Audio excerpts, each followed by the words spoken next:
Oui, merci bande ko to connecté na chaîne na bino chaîne ba diaspora chaîne mais ça toujours copé ça bino actualité surtout abi tindika toujours dans les bords tindika eza wana pona ko informer bande ko tout baza libana même pe bande ko baza na kati ba batala biso partout to monde bande ko miso partir ba Goma ba Bunya mwanda ba komela pe biso kena bazota l'émission merci si ba demande na bino babi awa déjà toza na siège ya INC au monde déjà décor ndenge décor exact kitaki loto solo là par rapport ya masoleta limboka na biso par rapport à actualité politique nini eza ko bongisa ma ele masoleta limboka na biso plutôt ça déjà na mwana mboka papier au 4 4 INC bo message déjà ko mona e to ko sona e sur ndenge ba ko révoquer des magistrats est-ce que le connaît ko se préparer et puis INC baza déterminé par rapport à l'élection baza preuve bendengeni est-ce que l'élection sera confirmée le 23 décembre to retourner par rapport c'est peut to solo masoleta li nationalité mwana mboka Moïse Katumbi za ko créer mo ba mbilinga awa to yebite to moni pena partout makele za ko loba makama est-ce que bango pe yeta ke no mwana mboka akoloba nini tout ça déjà na mwana mboka papi okata bonjour ndeko. Oui, bonjour. Bonne santé ya INC na santé na.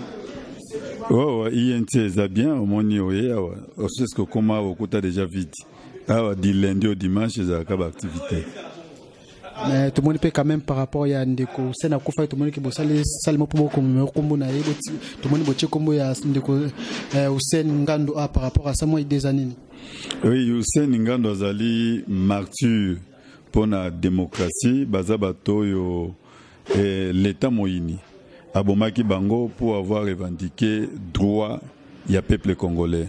Oui, bi que tozali na largement délai ya Kabila les a largement dépassé.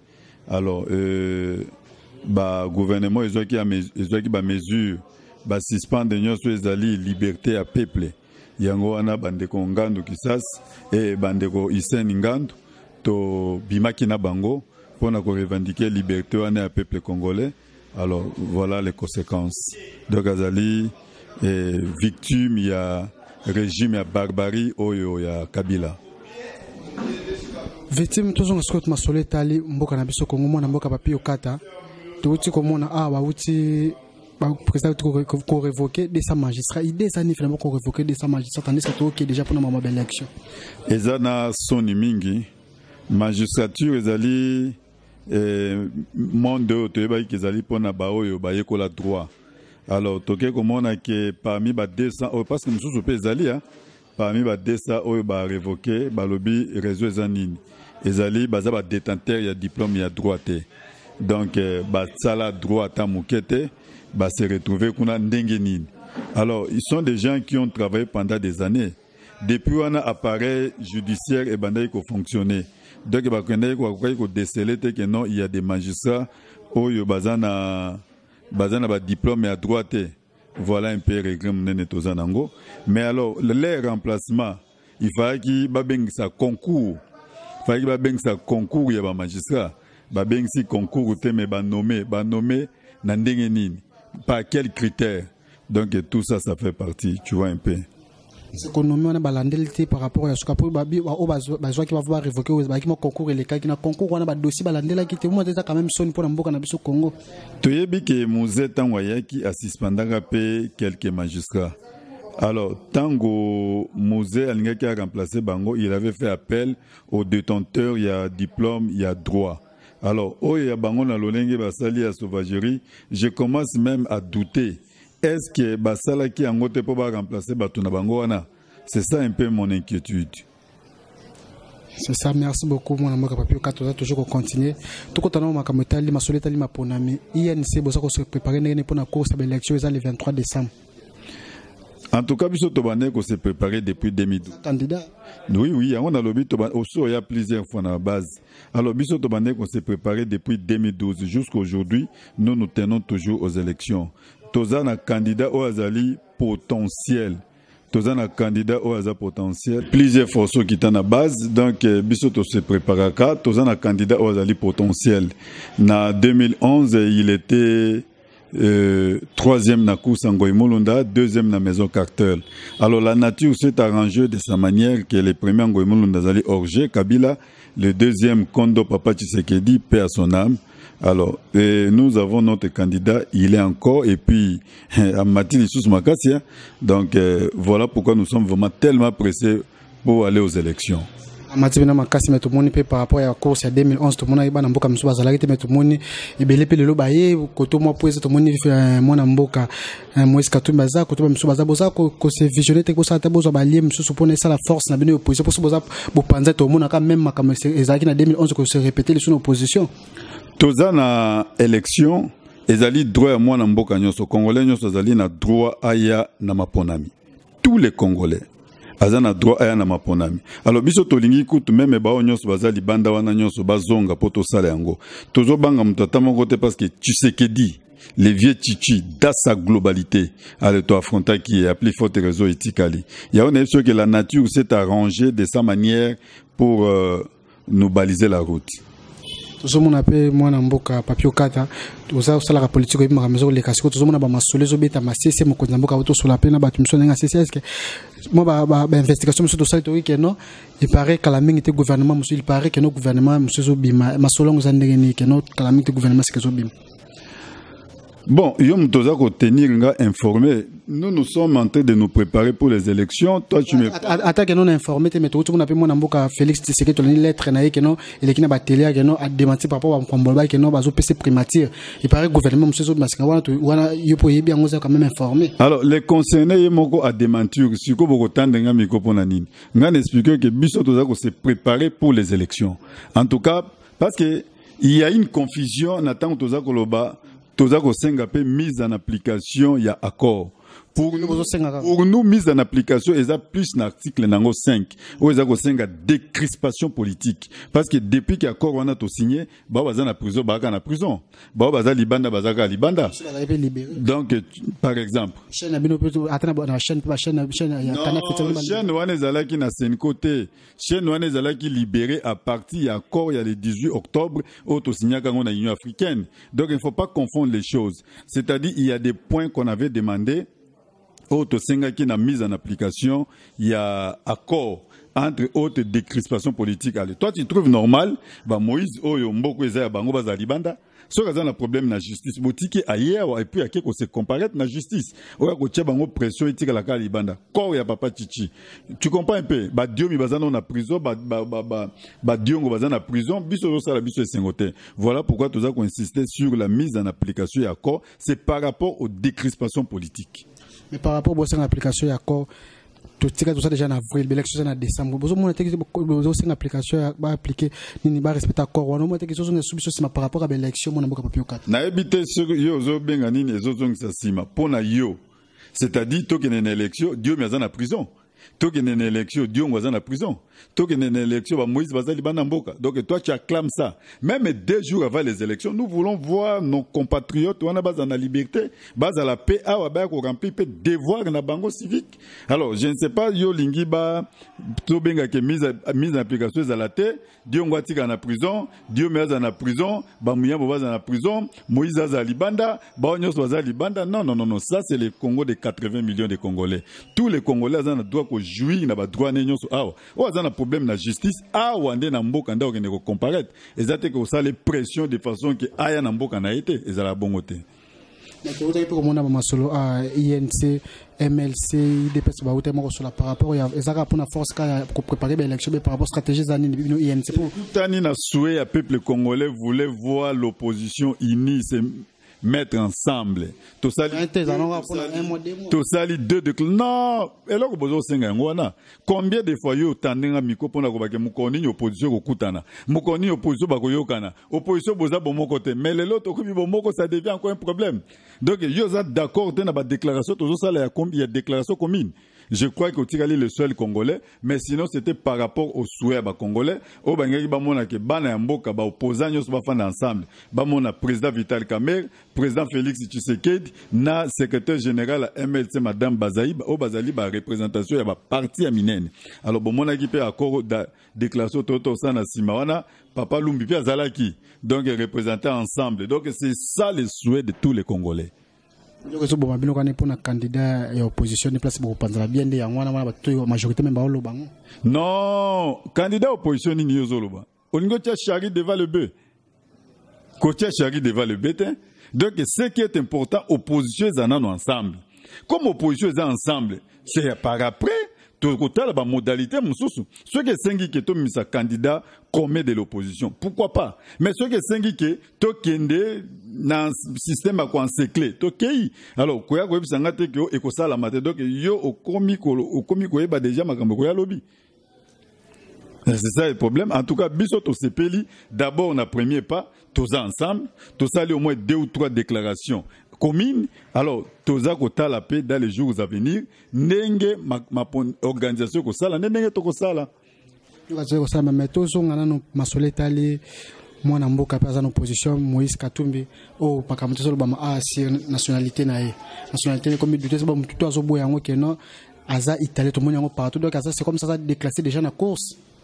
Nalandaki Kabila traité na ye na ba député à majorité oyo pona Kabila constitution et soki kaka na article 10 ozoka pona ye constitution et soki kaka wana sur la nationalité congolaise est une et indivisible ne peut être détenue concurremment à aucune autre. C'est-à-dire lorsque tu acquiers une nationalité étrangère d'office tu perds la nationalité congolaise. Pour lui la constitution soki wana mais bato nyonso bato ndeli wana ils ont quelle nationalité Béasiku o ezalaki scandale à monde atinye na Belgique abi ozozongisa biso citoyen congolais. C'est-à-dire je ne peux même pas citer Baonyo so ba entouré. Donc mise en application na ya ko appliquer ngo kaka pona nationalité ya Moïse.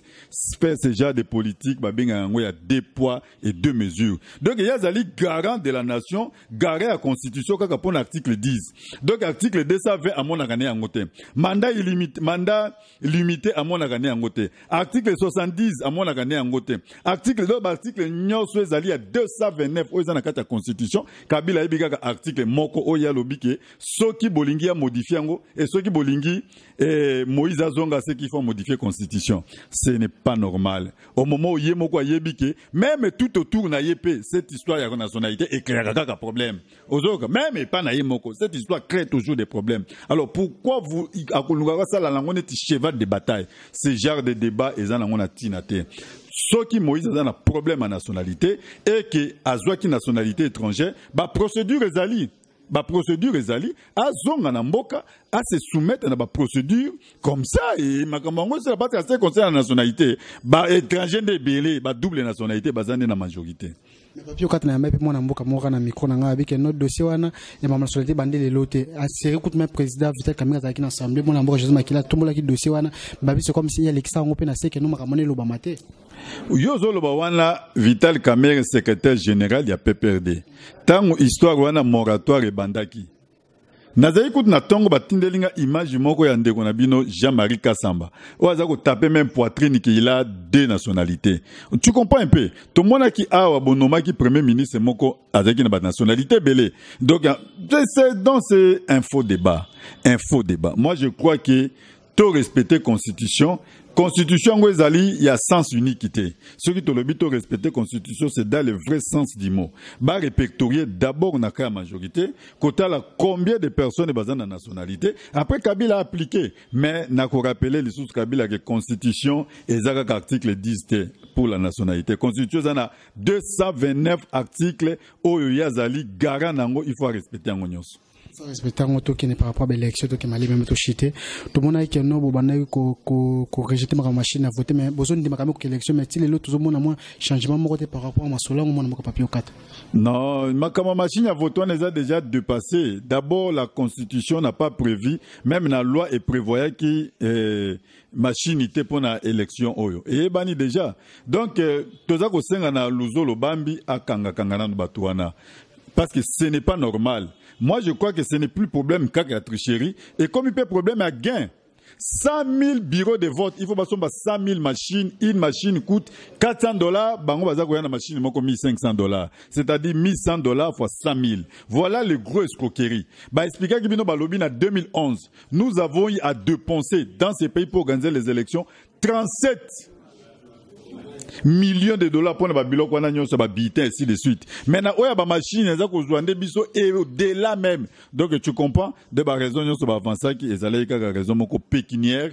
c'était déjà connu pour la tricherie parce que pourquoi vous allez insister sur quelque chose oyo batu nyonso ba boyango même ba fabriquer bango moko ba boyango. C'est ça le gros problème. Donc machine wana ko lekate ne t'en fais pas. Peuple congolais prêt pour aller aux élections, c'est ça même notre préparation. Nous sommes en train de nous préparer pour les élections.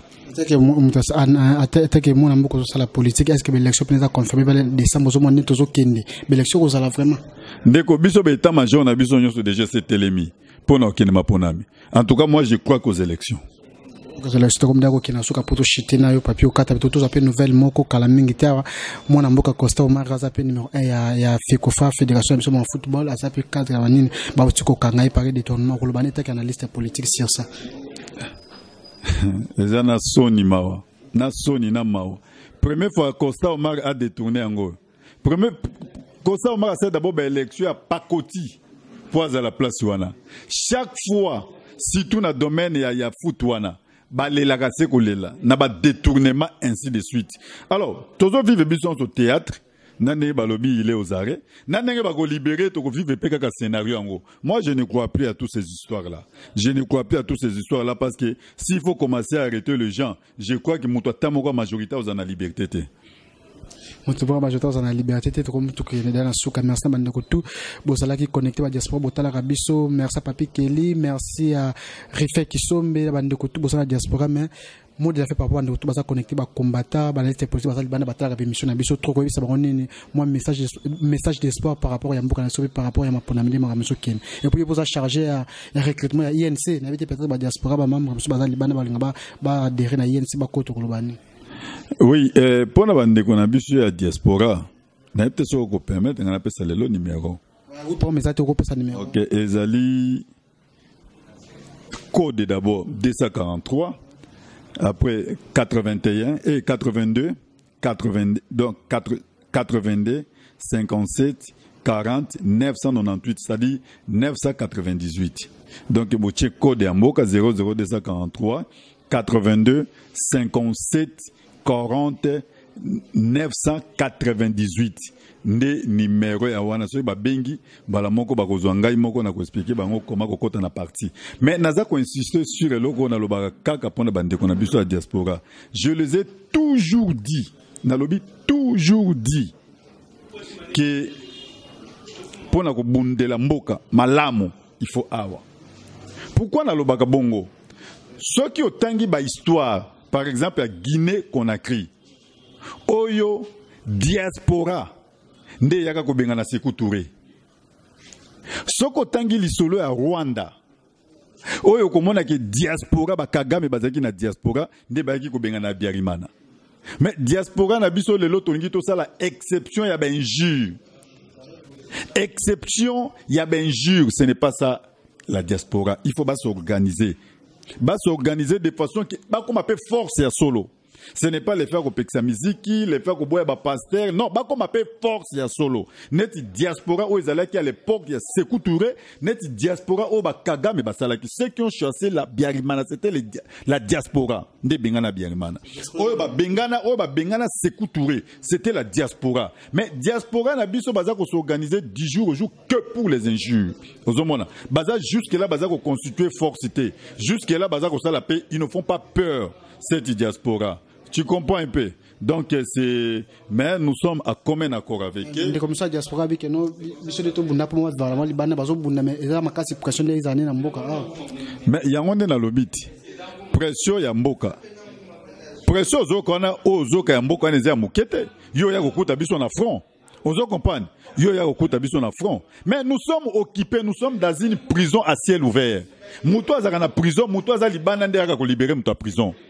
Ozomona. Muto azakali na prison, muto alibana nde yaka ko libérer. Nous sommes dans une prison à ciel ouvert, mais nous sommes en train de nous battre. Ozomona, toza ko senga pe que diaspora est constituée force. Ça va vraiment aider le pays. Merci beaucoup na message ya soka ya mwana mboka papi okata ba merci à tout bozala qui connecté la tindika kwa mishaka au galang lord motema bijuta ti merci na mima wetu bela dinganga bandeko to bochaka biso po bo s'abonner toujours na tindika numéro za fichier wana benga biso na tikibino na mbala sima ciao.